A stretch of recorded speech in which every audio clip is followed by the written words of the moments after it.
Earlier this year in his cashback clinic, Martin Lewis told us that there was 1.3 billion up for grabs for the 7 million people who were missold card protection plans since 2005. Were you one of them? Well, today he's back to take us through exactly what CPP is and how to reclaim it, especially if you fear dreading form filling, which of course we all do. First of all, what is it? Yeah, it's called Card Protection Plan. I've got the letters here now. 7 million people have been sent these letters in the last couple of weeks. And as I've held these in my hands in the green room and everywhere else this morning, people have been coming up to me. Phil Vickery just did. I've got one of those. What do I do? And that's primarily what we're here to do today. The point is, card protection plans were sold both by the company itself, but more often by your bank or your credit card provider.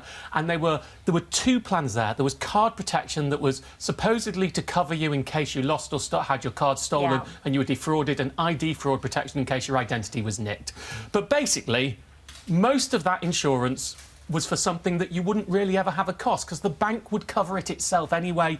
If you had your card stolen and then money came out of it and you'd reported it, the bank would have paid that. You wouldn't have had to pay that. They massively exaggerated the risk of ID fraud. So back in 2012, the regulator said, look, this is ridiculous. You've got to give all this money back to all the people who you missold this to. And we've been through many different processes, and now we're at the final point.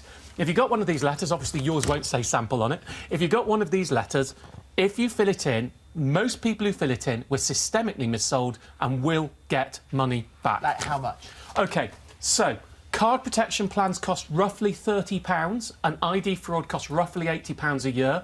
We're talking the period between January 2005 and March 2011, so that's 6 years. So if you had the card protection that time, it's 180 quid plus 8% interest. If you had the ID fraud as well, it could be £500–600. So we're talking real amounts of money here.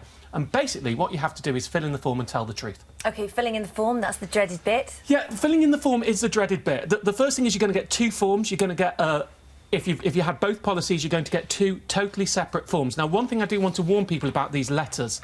This is the third letter that you will have had. You would have first had a letter telling you this may happen. Then you would have had a letter telling you that to vote in whether you want to get the redress. Many people are panicking because they didn't reply to the earlier two letters. Irrelevant. Completely irrelevant. It doesn't matter. You have to fill in the letter that you've got now. And the crucial section on that letter is this one. Why do you want to be considered for compensation? And that's the question that you have to fill in. Now, there are many different ways that this was missold. Yeah. You carry on and I just... There are many different ways that this was missold, and people are going, I don't really understand this, and that was part of the problem. They hard-pushed this, and it's one of those things that went on. You know, whenever you've sold a product and they say, do you want insurance with that? What you start to do is go... Do I? Should I? Do I need insurance? I probably should. Now you said it, I better do. If they're offering to sell me insurance, there must be a reason that I have to have the insurance, because if I don't have the insurance... And that was what happened here. They sold an insurance for where there wasn't really a risk, and everyone went, oh, well, I better get that in case, you know, I don't really understand it. So let me just give you some examples. If they said it covered thousands of pounds in unauthorised transactions if the card was lost and stolen, and that's why you got it,